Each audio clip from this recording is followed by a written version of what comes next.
João capítulo 11 diz assim: estava enfermo Lázaro de Betânia, da aldeia de Maria e de sua irmã Marta. Esta Maria, cujo irmão Lázaro estava enfermo, era a mesma que ungiu com bálsamo o Senhor e lhe enxugou os pés com seus cabelos. Mandaram, pois, as irmãs de Lázaro dizer a Jesus: Senhor, está enfermo aquele a quem amas. Ao receber a notícia, disse Jesus: esta enfermidade não é para a morte, e sim para a glória de Deus, a fim de que o Filho de Deus seja por ela glorificado. Ora, amava Jesus a Marta e a sua irmã e a Lázaro. Quando, pois, soube que Lázaro estava doente, ainda se demorou 2 dias no lugar onde estava. Depois disse aos seus discípulos: vamos outra vez para a Judeia. Disseram-lhe os discípulos: Mestre, ainda agora os judeus procuravam apedrejar-te, e voltas para lá? Respondeu Jesus: não são 12 as horas do dia? Se alguém andar de dia, não tropeça, porque vê a luz deste mundo. Mas se andar de noite, tropeça, porque nele não há luz. Isto dizia, e depois lhes acrescentou: nosso amigo Lázaro adormeceu, mas vou para despertá-lo. Disseram-lhe, pois, os discípulos: Senhor, se dorme, estará salvo. Jesus, porém, falara com respeito à morte de Lázaro, mas eles supunham que tivesse falado do repouso do sono. Então Jesus lhes disse claramente: Lázaro morreu, e por vossa causa me alegro de que lá não estivesse, para que possais crer, mas vamos ter com ele. Então Tomé, chamado Dídimo, disse aos condiscípulos: vamos também nós para morrermos com ele. Chegando Jesus, encontrou Lázaro já sepultado, havia 4 dias. Ora, Betânia estava a cerca de 15 estádios perto de Jerusalém. Muitos dentre os judeus tinham vindo ter com Marta e Maria para as consolar a respeito do seu irmão. Marta, quando soube que vinha Jesus, saiu ao seu encontro. Maria, porém, ficou sentada em casa. Disse, pois, Marta a Jesus: Senhor, se estiveras aqui, não teria morrido meu irmão. Mas também sei que, mesmo agora, tudo quanto pedires a Deus, Deus te concederá. Declarou-lhe Jesus: teu irmão há de ressurgir. Eu sei, replicou Marta, que há de ressurgir na ressurreição no último dia. Disse-lhe Jesus: eu sou a ressurreição e a vida. Quem crê em mim, ainda que morra, viverá. E todo o que vive e crê em mim não morrerá eternamente. Crês isto? Sim, Senhor, respondeu ela. Eu tenho crido que tu és o Cristo, o Filho do Deus que deveria vir ao mundo. Tendo dito isto, retirou-se e chamou Maria, sua irmã, e lhe disse em particular: o mestre chegou e te chama. Ela, ouvindo isto, levantou-se depressa e foi ter com ele. Depois, Jesus ainda não tinha entrado na aldeia, mas permanecia onde Marta se avistara com ele. Os judeus que estavam com Maria em casa e a consolavam, vendo-a levantar-se depressa e sair, seguiram-na, supondo que ela ia ao túmulo para chorar. Quando Maria chegou ao lugar onde estava Jesus, ao vê-lo, lançou-se-lhe aos pés, dizendo: Senhor, se estiveras aqui, meu irmão não teria morrido. Jesus, vendo-a chorar, e bem assim os judeus que a acompanhavam, agitou-se no espírito e comoveu-se, e perguntou: onde o sepultaste? Eles lhe responderam: Senhor, vem e vê. Jesus chorou. Então disseram os judeus: vede quanto o amava. Mas alguns objetaram: não podia ele que abriu os olhos ao cego fazer que este não morresse? Jesus, agitando-se novamente em si mesmo, encaminhou-se para o túmulo. Era este uma gruta, e cuja entrada tinham posto uma pedra. Então ordenou Jesus: tirai a pedra. Disse-lhe Maria, irmã do morto: Senhor, já cheira mal, porque já é de 4 dias. Respondeu-lhe Jesus: Não te disse eu que se creres verás a glória de Deus? Tiraram então a pedra, e Jesus, levantando os olhos para o céu, disse: Pai, graças te dou, porque me ouviste. Aliás, eu sabia que sempre me ouves, mas assim falei por causa da multidão presente, para que creiam que tu me enviaste. E tendo dito isto, clamou em alta voz: Lázaro, vem para fora. Saiu aquele que estivera morto, tendo os pés e as mãos ligados com ataduras e o rosto envolto num lenço. Então lhes ordenou Jesus: Desatai-o e deixai-o ir. Muitos, pois, dentre os judeus que tinham vindo visitar Maria, vendo o que fizera Jesus, creram nele. Outros, porém, foram ter com os fariseus e lhes contaram dos feitos que Jesus realizara. Vamos orar. Bendito Deus e Pai, que neste momento o Senhor, ó Deus, venha falar profundamente ao nosso coração, pois nos reunimos, ó Deus, com esta expectativa de ouvir a Tua voz, enquanto louvamos, exaltamos a Tua majestade. Cremos, ó Deus, que o Senhor de fato fala por meio da palavra perfeita. E cremos, ó Deus, que o Senhor faz isso quando ela é exposta de forma fiel.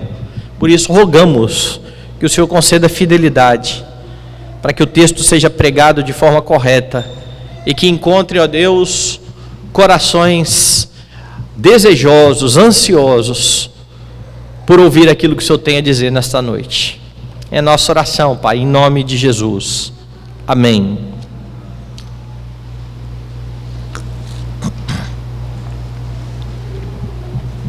Você já passou por momentos em que o Senhor parece ter se esquecido completamente de você?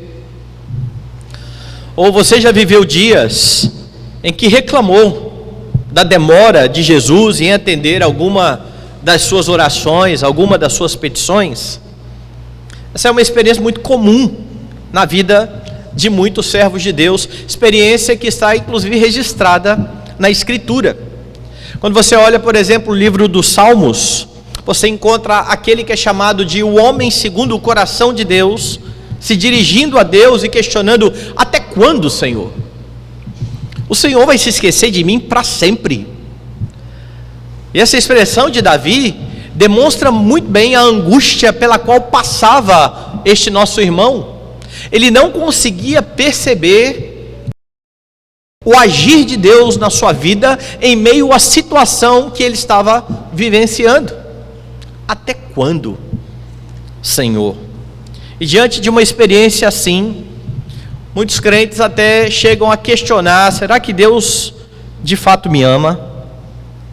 Será que eu sou mesmo um cristão? E o texto lido hoje mostra um destes momentos de demora de Jesus. A história é bastante conhecida. Ela narra a ressurreição de Lázaro. E o significado do nome Lázaro é importante aqui. Lázaro significa aquele a quem Deus ajuda. Esse é o significado de Lázaro. E por vezes nós citamos este nome sem saber o belo significado que está ali por trás. Aquele a quem Deus ajuda. Chega a Jesus a notícia da enfermidade de Lázaro, mas ele demora. Ele não vai logo que é chamado, e Lázaro acaba por falecer. A narrativa desse milagre, ela é maravilhosa, e como os demais milagres, este está aqui registrado conforme João, para que creiais que Jesus é o Filho de Deus, e para que crendo tenhais vida em seu nome. É assim que João fala lá no final do Evangelho. Todos os milagres, cada um deles, registrados aqui no Evangelho, são para que você tenha plena certeza de que Jesus é o Filho de Deus, e crendo nisso, tenha vida. O ponto central e óbvio aqui dessa parábola é mostrar que Jesus, o Deus encarnado, é aquele que tem poder sobre a morte. E olhando para essa narrativa, é possível aprender lições preciosas acerca da demora de Jesus.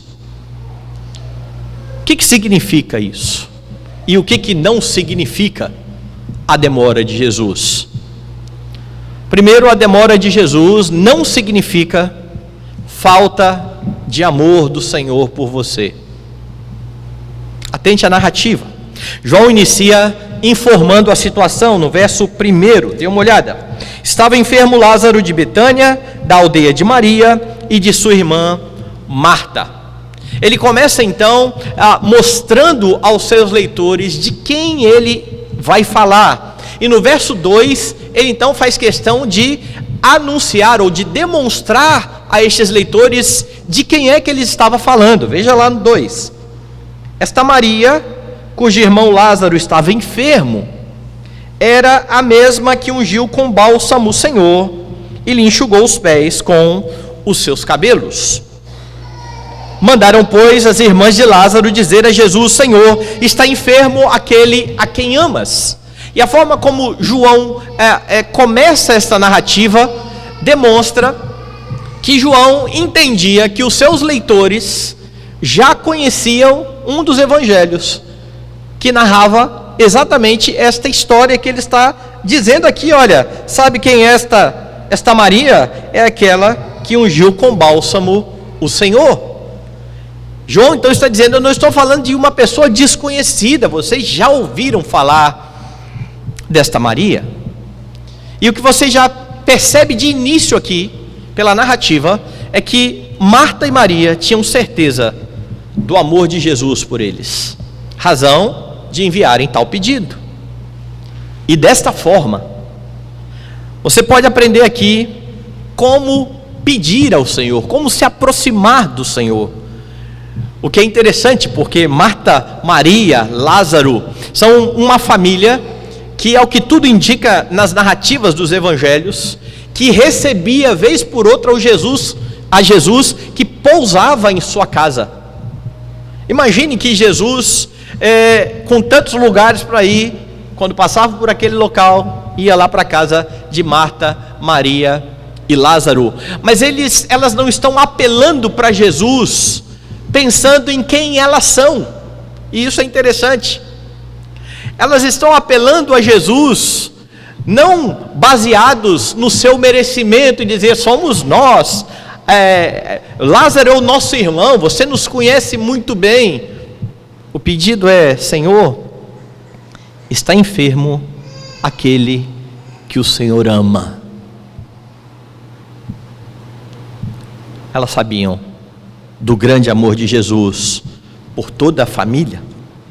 Deus não vai atender a sua oração porque a minha mãe, o meu pai, o meu irmão está passando por alguma dificuldade, mas porque Ele ama aqueles que Ele socorre. Cristo atende não por causa da importância de quem pede, é o meu irmão, mas por causa da sua misericórdia. E enquanto eu estudava esse texto e pensava nisso, eu lembrava de uma cena terrível que eu vi de um deputado, que é também pastor, neopentecostal, e tem uma cena dele no YouTube, onde ele está orando por uma pessoa, intercedendo por uma pessoa, e em vez de terminar a oração dizendo em nome de Jesus, amém, como comumente os cristãos fazem, ele termina a sua oração da seguinte forma: quem ora aqui é Marco Feliciano. E quando eu olhei aquilo, eu falei assim: homem é louco. Ele é louco. Quer dizer que por ser Marco Feliciano a orar, o Senhor irá atender? Perceba a petição: está enfermo aquele a quem o Senhor ama.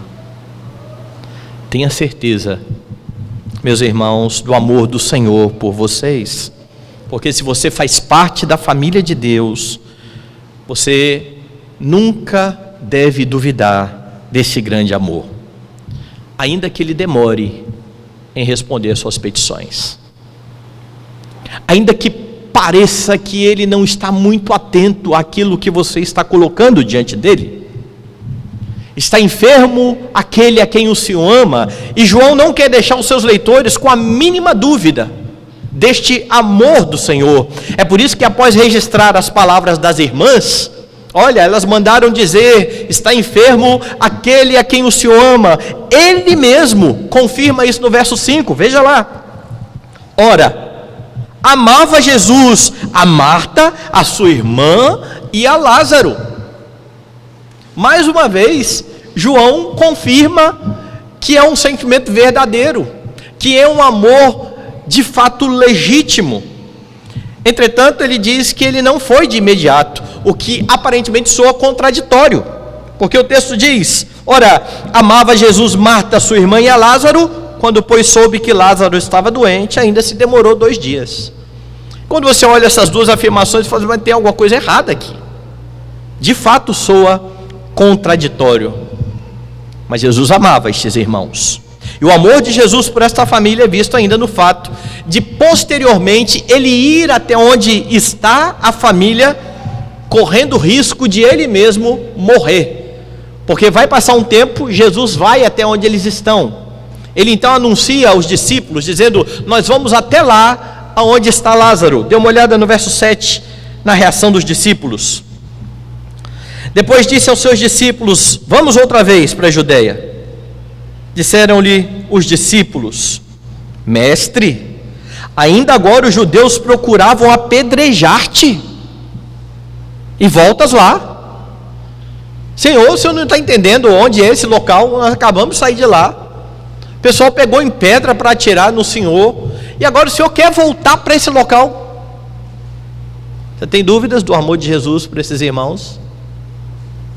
Por esta família? A despeito de todo o perigo, Jesus quer ir até esta família, e os discípulos estão estranhando e tentando dissuadir a Jesus. No texto pode ser notado também que a demora de Jesus tem a ver com o seu amor pelos discípulos. Jesus não amava somente a Marta, Maria e a Lázaro. Jesus tinha muito amor pelos seus discípulos. E quando ele fala claramente sobre o fato de Lázaro ter morrido aos discípulos, você nota que Jesus amava aqueles homens. Veja os versos 14 e 15. Então Jesus lhes disse claramente: Lázaro morreu, e por vossa causa me alegro de que lá não estivesse, para que possais crer. Você tem um objetivo muito firmado no Senhor Jesus Cristo, é fortalecer nos seus irmãos a sua fé. Essa é a caminhada cristã, né? É por isso que Paulo vai dizer que estava bem certo que aquele que começou uma boa obra em nós irá completá-la até o dia de Cristo Jesus. O fato de Jesus se preocupar neste momento em fortalecer a fé dos seus discípulos demonstra amor. Então, quando o Senhor não responde de pronto, ou parece se demorar muito, ele certamente está fazendo isso por amor a você. Não é porque ele esqueceu, não é porque ele tem coisas mais importantes a fazer, não é porque ele está muito atarefado e ele precisa fazer uma coisa de cada vez. Ele quer tratar o seu coração, ele quer fortalecer a sua fé. Sim, tenha plena certeza que a demora de Jesus não significa falta de amor. E isso vai ficando ainda mais claro nos versos 33 a 36.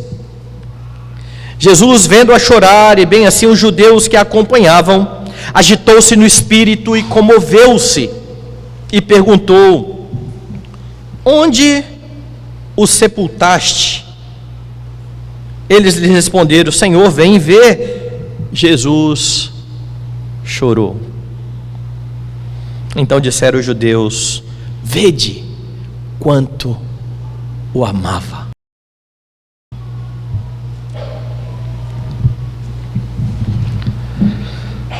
Ao ver a tristeza da família, ao ver a tristeza dos amigos, Jesus se condói, e ele mesmo, diante do túmulo, diz aqui literalmente o texto, explode em lágrimas. Essa é a força do verbo que aqui está.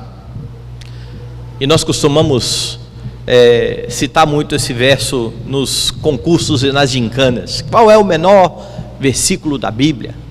Jesus chorou. E aí, então vem a controvérsia se é de fato esse ou se é algum outro. Mas o que você tem aqui é que o menor dos versículos da Bíblia descreve o genuíno e grande amor de Deus pelos seus. Uma expressão simples, direta. Jesus chorou. Eu fui a um velório, certa vez, uma senhora havia falecido, uma das filhas da falecida senhora se mantinha durona, de uma igreja neopentecostal, essa moça, e então ela andava de um lado para o outro, dizendo que crentes não choram diante da morte. Do outro lado estava sua irmã. E quando eu cheguei, eu vi a angústia da irmã, porque ao mesmo tempo que ela queria chorar, a mãe estava ali, morta. Ela tinha a irmã falando assim: fica firme, fica dura, não chore. Eu me aproximei dela, me abaixei, bem pertinho dela, e falei assim: pode chorar. Jesus chorou. Jesus chorou diante da morte. E ele então não se conteve e chorou a morte da sua mãe, porque o choro aqui de fato demonstra este amor.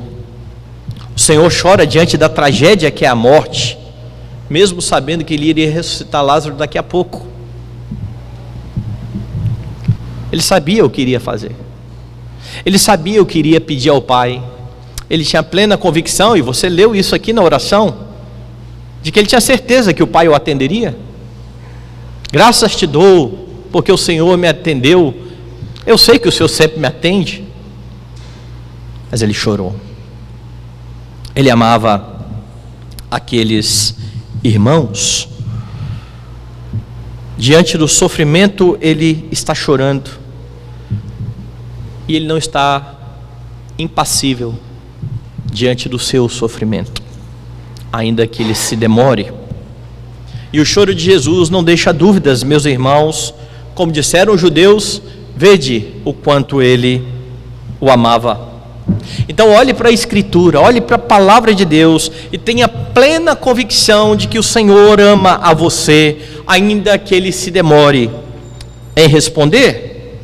E você tem ainda mais razões para ter certeza deste amor do Senhor por você, porque você já viu o que acontece depois de tudo isso aqui. Você sabe que esse que está chorando diante da morte é aquele que se entrega à morte para que o seu povo tenha vida. Você sabe que Jesus derramou a sua vida por amor ao seu povo, por amor às suas ovelhas. Eis então o grande amor de Deus anunciado. A demora de Jesus não significa falta de amor. A demora de Jesus revela os anseios do coração. Atente agora para o que está acontecendo aqui. Você percebe esta verdade em toda a narrativa. Porque então vem a notícia. Vem a notícia de que Lázaro está enfermo. Jesus permanece 2 dias onde ele estava. E nesse tempo, como nós vimos aqui, Lázaro falece. Lázaro morre. Os discípulos ainda não sabem disso. Na verdade, só quem sabe é quem está lá na aldeia. A notícia ainda não chegou. Os discípulos não sabem que Lázaro morreu. Os discípulos também não sabem do plano que o Senhor tem de fortalecer a sua fé. Ele vai falar mais à frente, como nós lemos aqui. E algumas coisas irão acontecer. Primeiro, o coração destes homens está sendo revelado. O temor, o medo que eles tinham no coração está sendo revelado. Os versos 7 e 8. Depois disse aos seus discípulos: vamos outra vez para a Judeia. E eles dizem: ainda agora os judeus procuram apedrejar-te e voltas para lá. A tentativa dos discípulos de dissuadir Jesus é fruto de medo. Senhor, nós podemos morrer voltando para lá. Parece que o Senhor perdeu a noção do perigo. Parece que o Senhor não está entendendo a gravidade do assunto. Por isso a resposta a partir do verso 9, veja lá. Respondeu Jesus: não são 12 as horas do dia? Se alguém andar de dia, não tropeça, porque vê a luz deste mundo. Mas se andar de noite, tropeça, porque nele não há luz. Isto dizia, e depois lhes acrescentou: nosso amigo Lázaro adormeceu, mas vou para despertá-lo. Por que Jesus dá uma resposta assim? Os judeus, eles dividem o dia em 2 períodos de 12 horas.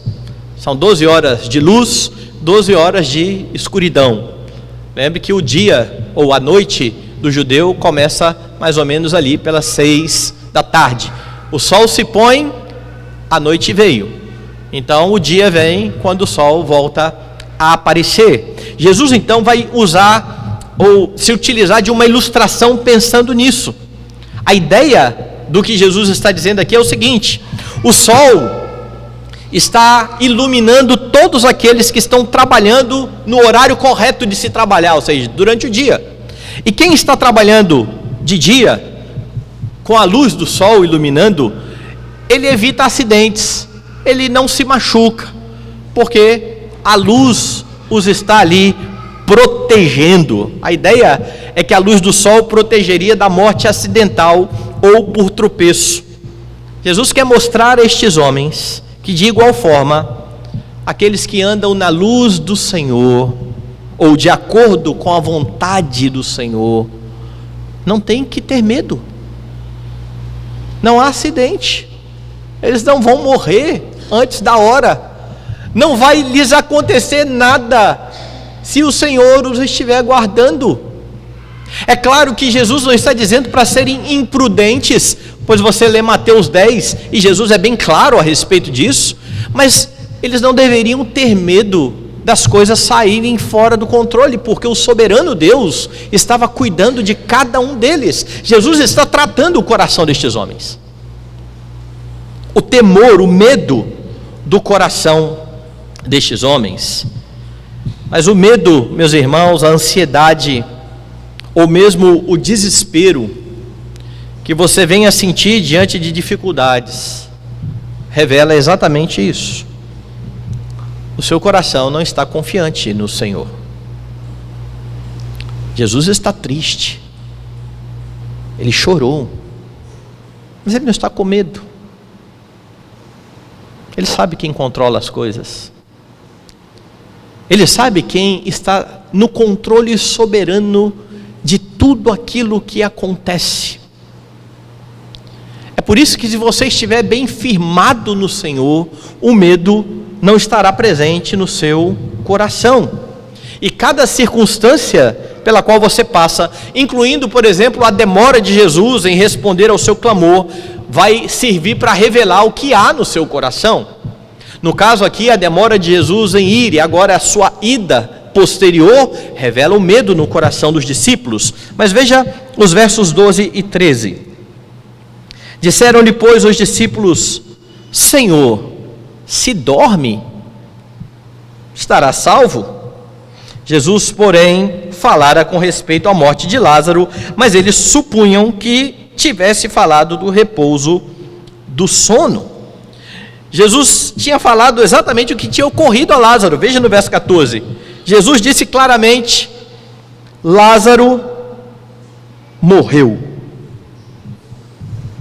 Eles não entenderam, porque ele tinha falado: nosso irmão Lázaro está repousando, está dormindo.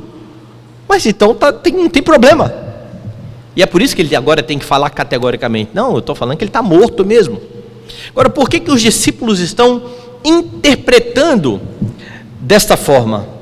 Porque possivelmente eles interpretam desse jeito por medo. Eles de fato não querem ir até aquele local. E eles estão arrumando argumentos para não irem até lá. Por que a preocupação? Ele não está dormindo? Deixa ele lá quieto, ele está salvo e nós também. Nós estaremos aqui a salvo.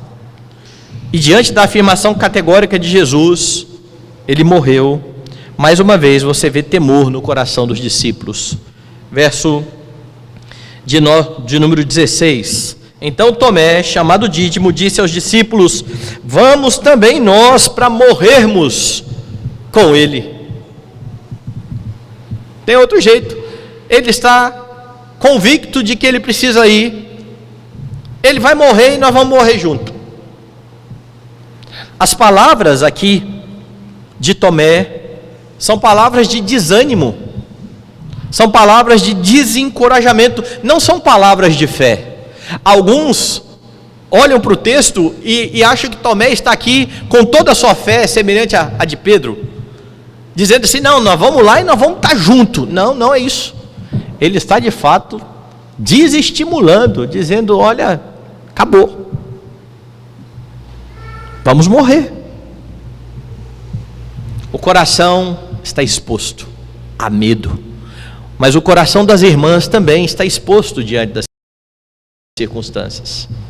Na chegada de Jesus à vila, você vai ver a mesma expressão na boca, tanto de Marta quanto de Maria: Senhor, se estiveras aqui, meu irmão não teria morrido. Tanto no verso 21 quanto no verso 32, ou seja, elas tinham plena convicção de que se Jesus tivesse atendido a tempo o seu chamado, a situação seria outra. Senhor, nós chamamos o Senhor. Se o Senhor tivesse vindo, ela não teria morrido. Daqui a pouco a irmã falou a mesma coisa. Se o Senhor tivesse aqui, isso não tinha acontecido. Mas há uma diferença aqui entre as duas e no coração das duas. A primeira diferença é que Marta, quando Jesus chega, ela vai até Jesus. Maria fica em casa. Veja aí o versículo 20. Marta, quando soube que vinha Jesus, saiu ao seu encontro. Maria, porém, ficou sentada em casa. Continue a leitura, versos 21 e 22. Disse, pois, Marta a Jesus: Senhor, se estiveras aqui, não teria morrido meu irmão, mas também sei que agora tudo quanto pedirdes a Deus, Deus te concederá. Ou seja, Marta estava triste, mas ela estava confiante. Ela sabia que Jesus era aquele que pedia e que o Pai atendia. Entretanto, a fé desta mulher ainda precisa ser amadurecida, porque ela entendia que para Jesus ter feito alguma coisa pelo irmão, ele teria que ter saído correndo antes de Lázaro morrer. É por isso a reclamação. Não é interessante essa dinâmica no coração?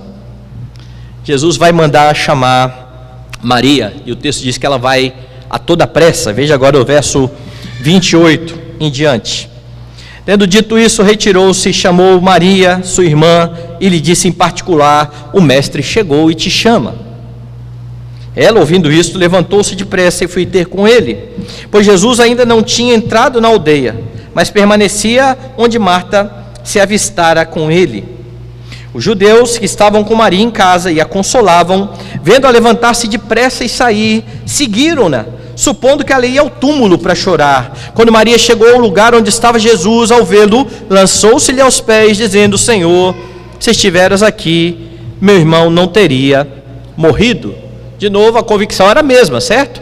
Se o Senhor tivesse aqui, se o Senhor viesse antes, nada disso estaria acontecendo. Contudo, Jesus vai chegar agora diante dessa irmã e vai dizer assim: olha, vai ali, tire a pedra do túmulo. Veja a reação dela. Dê uma olhada aí a partir do verso 38. Jesus, agitando-se novamente em si mesmo, encaminhou-se para o túmulo. Era este uma gruta, e cuja entrada tinham posto uma pedra. Então ordenou Jesus: tirai a pedra. Disse-lhe Marta, irmã do morto: Senhor, já cheira mal, porque já é de 4 dias. Agora estão as duas juntas, e é Marta quem diz: Senhor, não tem mais jeito. 4 dias já se passaram. Como eu disse, perceba a dinâmica no coração. Ao mesmo tempo que você percebe confiança, mas confiança naquilo que Jesus poderia ter feito, você tem desconfiança por aquilo que Ele está dizendo que pode fazer agora. E isso acontece no coração de muitos crentes. Mas aqui é como se ela estivesse dizendo: Senhor, não tem mais nada a ser feito. Você já se sentiu assim? Chegou a um ponto da sua vida que você falou: olha, Deus demorou tanto que agora não tem mais jeito, não há mais o que fazer. Paciência. Ou fiquei irado porque o Senhor não fez o que você achou que Ele deveria fazer. O quanto você confia no Senhor Jesus Cristo. Os momentos de demora, meus irmãos, de Jesus servem para revelar o fato de que no que você crê e o quanto você crê. O quanto você precisa crescer ainda no entendimento de quem é o seu Senhor. Essas mulheres eram de fato piedosas. Elas precisavam ainda crescer no conhecimento de Cristo.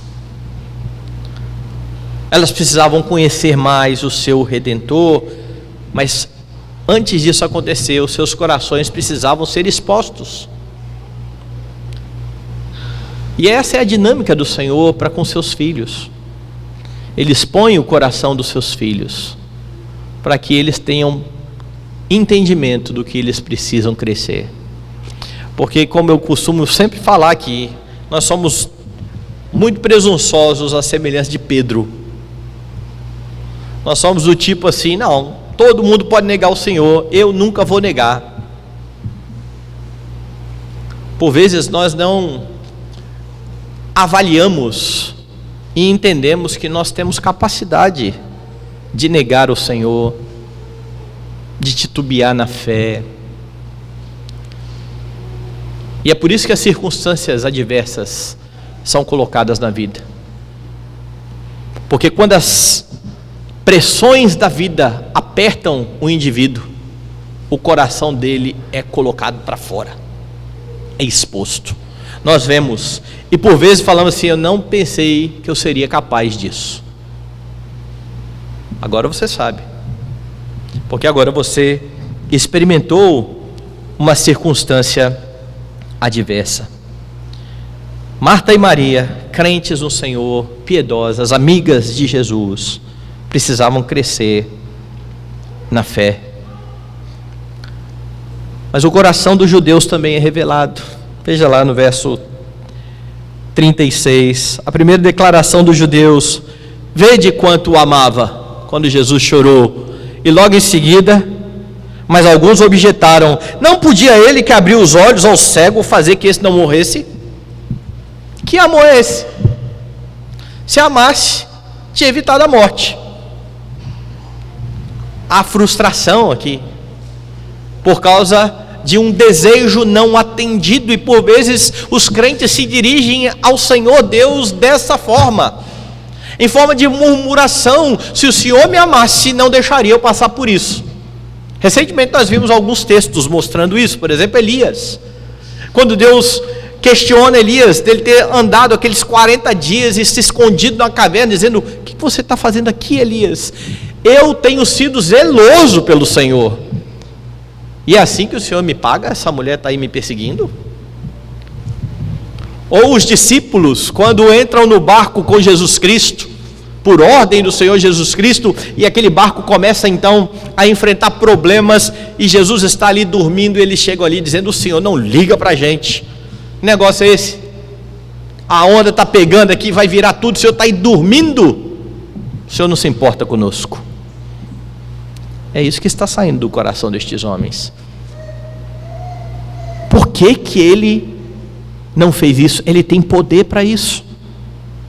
Ele não abriu os olhos aos cegos, ao cego? Por que que ele não fez com que Lázaro não morresse? O que mostra que Jesus trata de forma distinta e diferente. Ele não faz a mesma coisa com todo mundo. O cego teve a sua vista restaurada. Quantos cegos não tiveram a sua vista restaurada?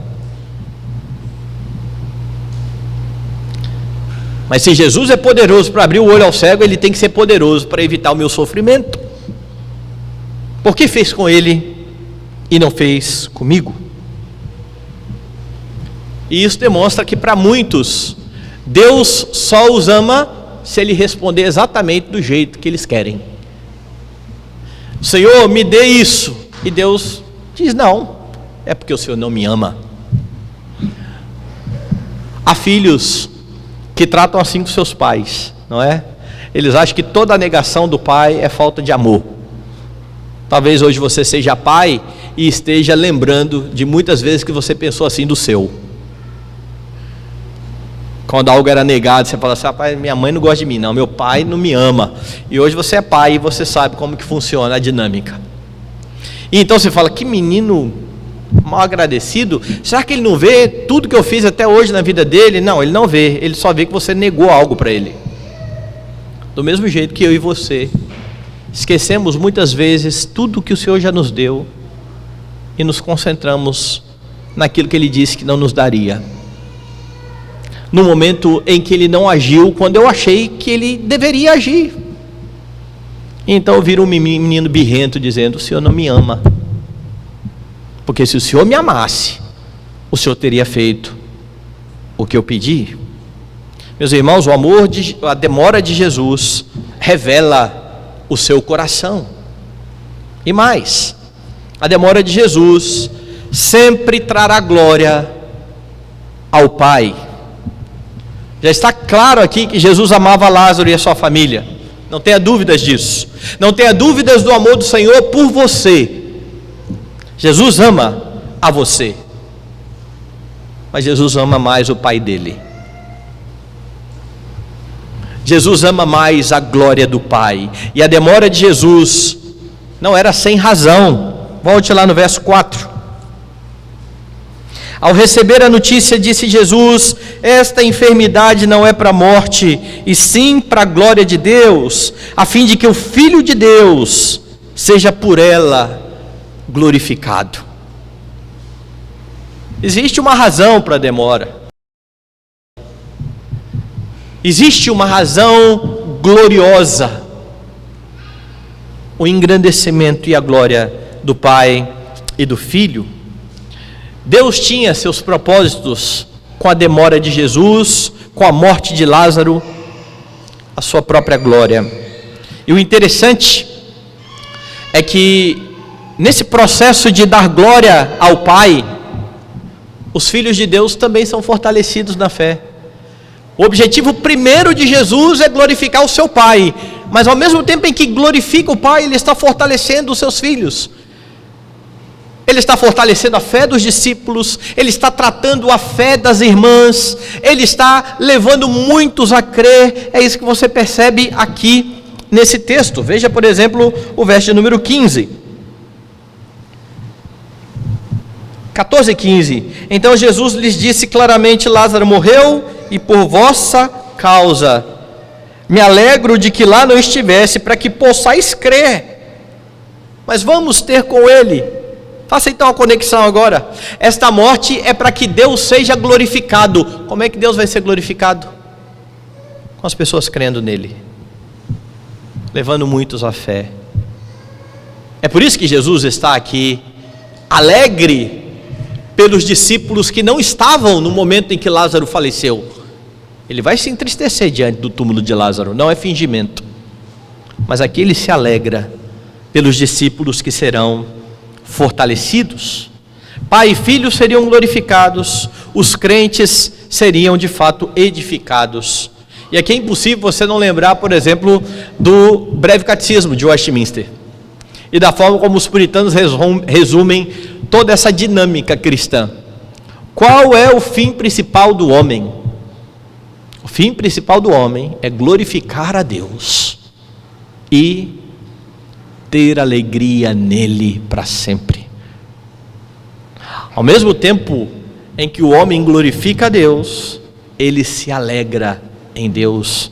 As duas coisas estão juntas, porque aqueles que se alegram sem dar glória a Deus possuem uma alegria passageira, vazia, sem sentido, que um dia não fará a menor diferença na vida das pessoas. Diante da palavra de Marta, que sabia que Deus atenderia Jesus, ela agora também vai crescer, ela vai ser instruída sobre a ressurreição. Dê uma olhada lá no verso 22. Sei que mesmo agora tudo quanto pedires a Deus, Deus tu concederá. E então Jesus instrui o seu coração, declarou Jesus: teu irmão há de ressurgir. Ele é bem direto. Seu irmão vai ressuscitar. Fique tranquila. Eu sei, replicou Marta, que há de ressurgir na ressurreição do último dia. E aqui você percebe que Marta é bem instruída na fé, certo? Ela sabe, no último dia haverá uma ressurreição. Então Jesus diz: eu sou a ressurreição e a vida. Quem crê em mim, ainda que morra, viverá, e todo o que vive e crê em mim não morrerá eternamente. Crês isso? Você está certa. Haverá essa ressurreição final. Eu estou dizendo, eu sou a ressurreição. E quem crê em mim não morrerá eternamente. Você tem essa convicção, você crê desta forma. Veja a declaração maravilhosa que se segue. Sim, Senhor, respondeu ela, eu tenho crido que tu és o Cristo, o Filho de Deus, que deveria vir ao mundo. Jesus garante que a morte não é problema para aqueles que nele confiam. E Marta declara toda a sua fé. Eu sei que o Senhor é o Messias que viria. Eu sei que o Senhor é o cumprimento da promessa de Deus ao mundo. Eu creio. Quando em meio aos seus dilemas pessoais, às circunstâncias adversas, aos seus períodos de tristeza, você tem a oportunidade de crescer no seu entendimento a respeito de Cristo. Deus não desperdiça o seu sofrimento. Pelo contrário, Deus fortalece os seus. Deus os faz experimentar algumas coisas que eles talvez nunca pensaram que seriam capazes de suportar.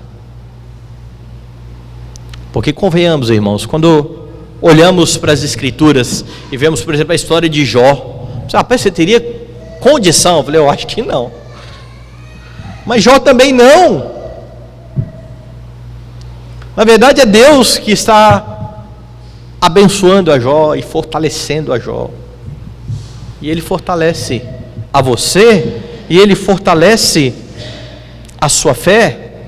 Então, em meio aos dilemas, você cresce no entendimento de quem é Cristo, e Deus é glorificado com isso.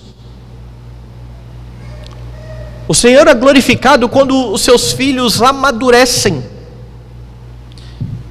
E muitos olham, por exemplo, para o processo de aconselhamento, quer seja o aconselhamento bíblico, quer seja aí um aconselhamento secular, como uma ferramenta para melhorar a vida das pessoas. Esqueça. Não é assim que Deus olha para o seu próprio conselho. Não é uma forma de resolver problemas. Como diz um autor que eu gosto muito, chamado John Babler, o aconselhamento bíblico, e então eu incluo, e a terapia não é a solução. A solução é o Senhor Jesus Cristo. Em meio aos dilemas, não basta tentar aliviar o sofrimento, porque ainda que o sofrimento passe, a alma perecerá no inferno. Mas se em meus sofrimentos um Redentor for anunciado, ainda que os problemas perdurem durante toda a vida e você venha a morrer, quem crê em Cristo, ainda que morra, viverá. É por isso que Jesus é a solução. É por isso que qualquer tentativa de ajudar quem quer que seja, que não traga glória ao Pai, que não anuncie o Redentor, é falha. Jesus não está simplesmente tentando aqui resolver um problema. Você sabe que Lázaro irá ressuscitar. Você conhece Lázaro? Já viu ele por aí? Sabe de qual igreja ele faz parte? Ele morreu novamente. Ele viveu mais alguns anos. Nós não sabemos quantos anos. Mas espera para a gloriosa ressurreição do último dia. Junto com cada um daqueles que depositou fé no Senhor Jesus Cristo. E as adversidades servem para levar pessoas aos pés do Redentor, declarando como esta mulher está declarando: eu creio. O Senhor é o Filho de Deus, o Senhor é o Messias que deveria vir ao mundo. O Senhor Jesus, por vezes, não vai resolver os problemas, não vai tirar as aflições, vai fazer como fez com Paulo, vai manter o espinho na carne, e isso será bênção para os seus filhos.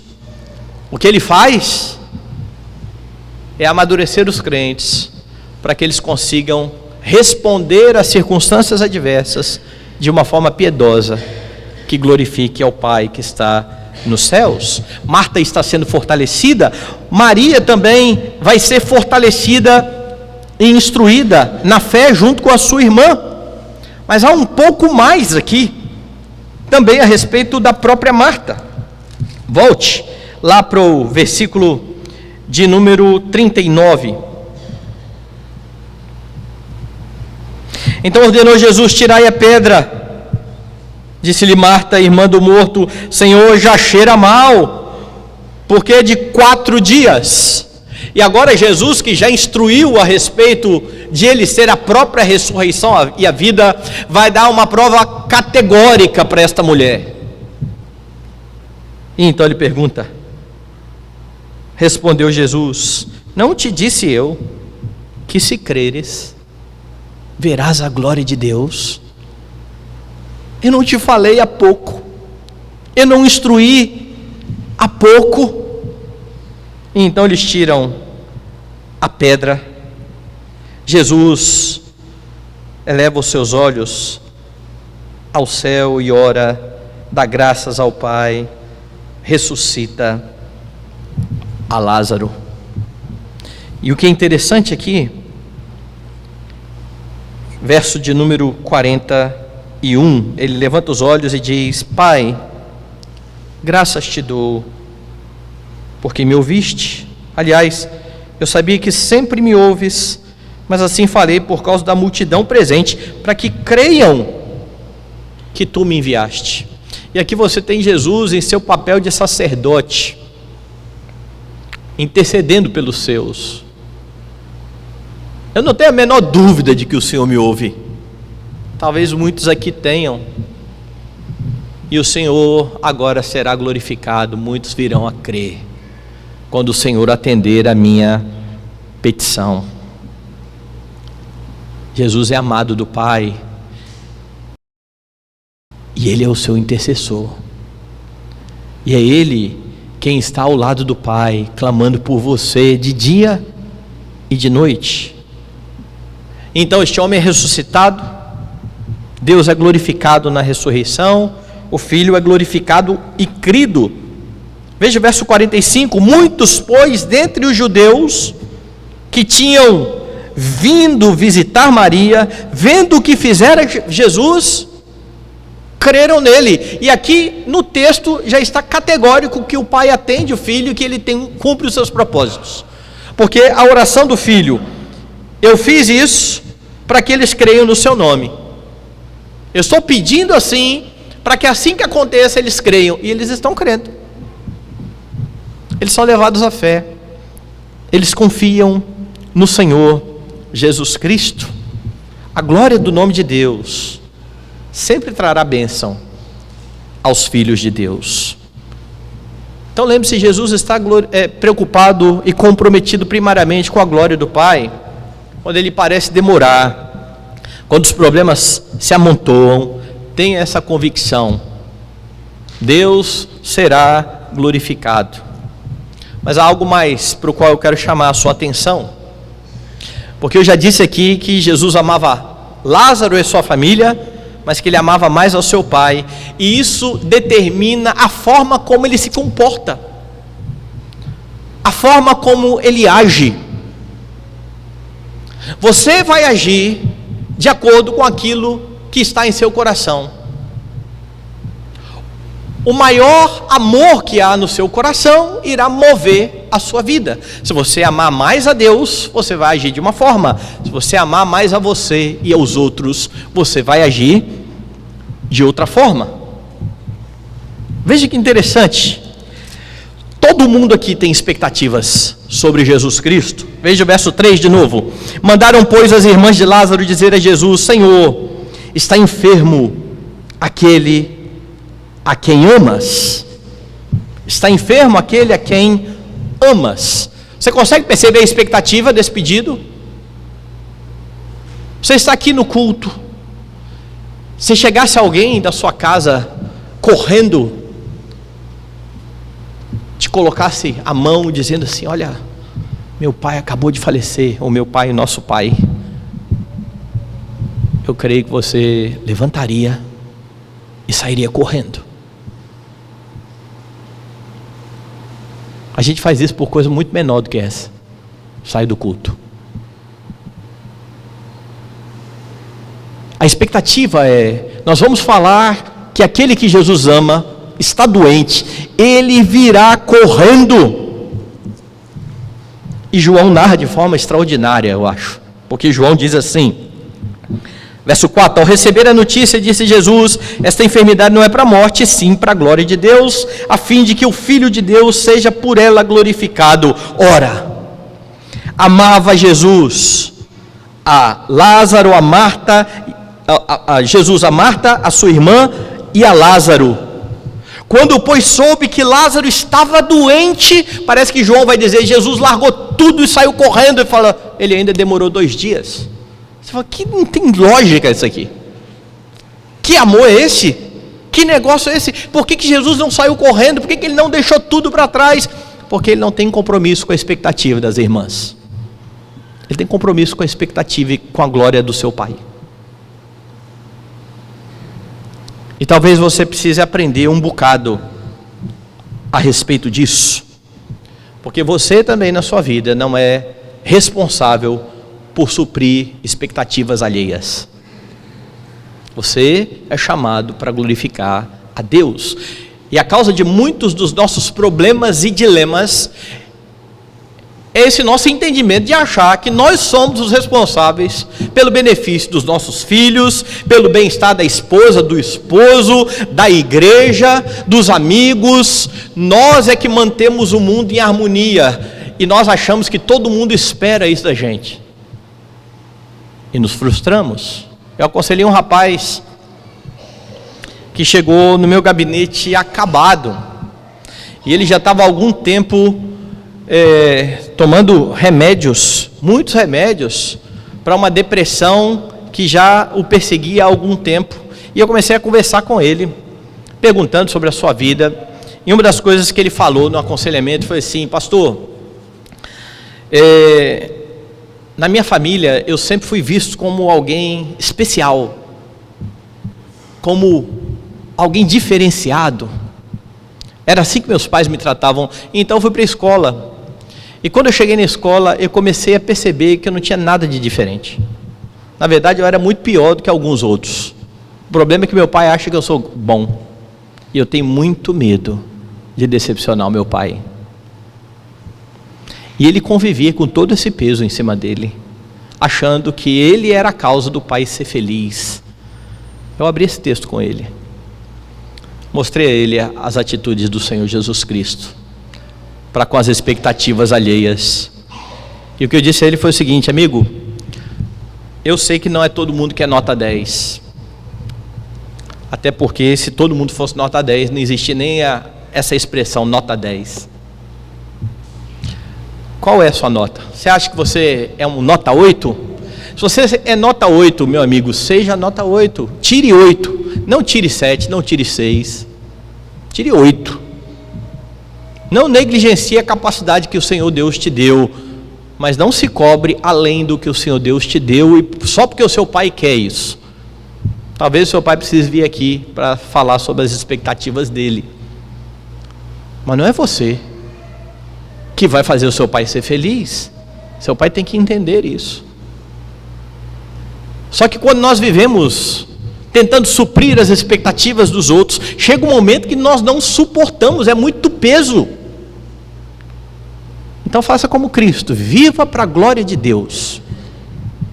Não viva motivado pelo temor dos homens. Se Jesus fosse motivado por temor de homens, ele tinha saído correndo, ele tinha ressuscitado Lázaro antes de Lázaro ter morrido, não teria nem permitido ele morrer, não precisava ressuscitar. Ele chegava lá, ou mesmo de longe, falou, ele ia fazer igual ele fez com aquele homem que pediu ele. Eu sei que se o Senhor mandar de longe, vai acontecer. Ele faria de longe, porque Lázaro está doente, fique curado aí. Ficou e acabou.